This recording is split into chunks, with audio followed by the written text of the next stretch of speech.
Ay mga sipag, araw po sa ating lahat. So nagtatanong sa akin dito kung bawal ba daw i-content ang mga bata. So meron ko i-share sa inyo mga sipag na malaking content creator po mga sipag. Siya po ay na-demonetize. Kasama po ang bata. Ano ba yung ginawa niya sa content na yon? So yun yung alamin natin mga sipag. Kasi nga po na-demonetize po siya para maiwasan po natin na maging gaya din po sa kanya mga sipag na ma-demonetize. Sayang po ang ating effort nito.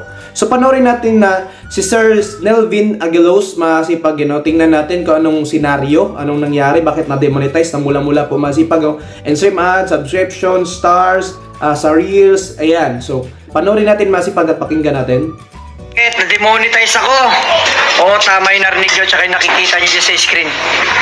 Ayoko na sanang i-upload to guys, pero i-upload ko to at in-upload ko talaga para sa kapakinabangan ng marami, lalo na ng mga baguhan dyan kung bakit ako na-demonetize.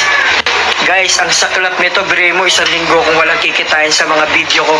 At sasabihin ko rin kung saan ako video nagkaroon ng violation guys ha. Dahilan ng pagka-demonetize ko guys.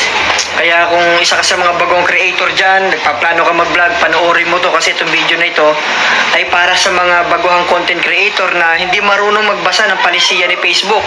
Kasi English yun eh, di ba? Para maiwasan natin yung mga violation, para tuloy-tuloy tayo sa pagsahod kay Facebook. Tulad yan, halip na wala akong iniisip na problema, tuloy-tuloy yung sahod ko kay Facebook, yung isang linggo na yun, sayang din yung papasok na income sa akin sa mga video ko dahil sa violation ko na yun, wala tuloy. Kaya panoorin mo to para may kaiwas ka sa violation at tuloy-tuloy yung sahod mo kay Facebook. Akala ko gano'n ako galing, pero hindi pala. Kaya sa video ito sasabihin ko sa inyo kung bakit ako na-demonetize, anong video nagka-violation ako. Ayan. Ano ba yan, Sir Nelvin Aguilos? Ang tagal mo naman. 3 minutes to 30 yan. So, ano na natin? So, forward natin kung yung dahilan na sipag. Dito tayo, sa dulo-dulo. Sakitan, yung mga ganon. Oh, yan. Lumagpas na tayo. Panoorin natin kung ano yung dahilan. Na yan, yung nasa screen nyo na yan.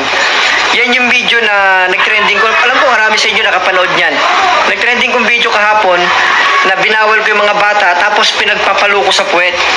Ayun, chinelas ko yung puwet nila. Ayan mga sipag, So, sinaway niya yung bata, sigurong pasaway. Ayun nga lang, pinagpapalo niya sa puwet. Ayan, so, nagamit ang chinelas. Akala ko gamit yung stick kasi merong stick na inano eh.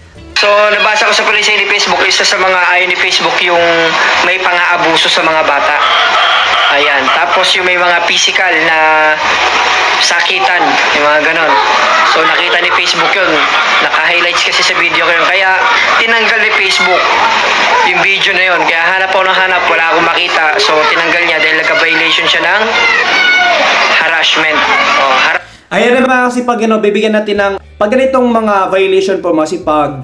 Pag-uwan sa tayo nakapag-abuse, tayo nakapag-harass, bullying. Ayan mga sipag, ang dami pa po, hindi lang po about sa pag-aano sa bata, pananakit, or yung mga pagtatangka, pagnanasa, o yung mga nudity. Yan, about ito sa standard ni Facebook ng mga violation, lalo po sa mga partner monetization policy, content monetization policy, So, ang dapat natin gawin dyan mga sipag, para po ito ay babalik, So, yung na-demonetize tayo halos. So, ito mga sipag, kung na-remove yun ni Facebook mga sipag yung video na yun, kung hindi na natin ma-delete yun, tanggapin natin, mag-appeal tayo. So, malalaman nyo po kung ano yung dahilan, Kasi minsan, nagkakamali din po yan si Facebook. So, mag-appeal ka dyan. So, mga sipag, para babalik po yan sa dati po mga sipag, halos 7 days, months, so 3 months mga sipag, higit pa po mga sipag, nakadepende ito sa pag-comply mo po sa banibago ngayon, yung present ngayon ng mga ina-upload mong video.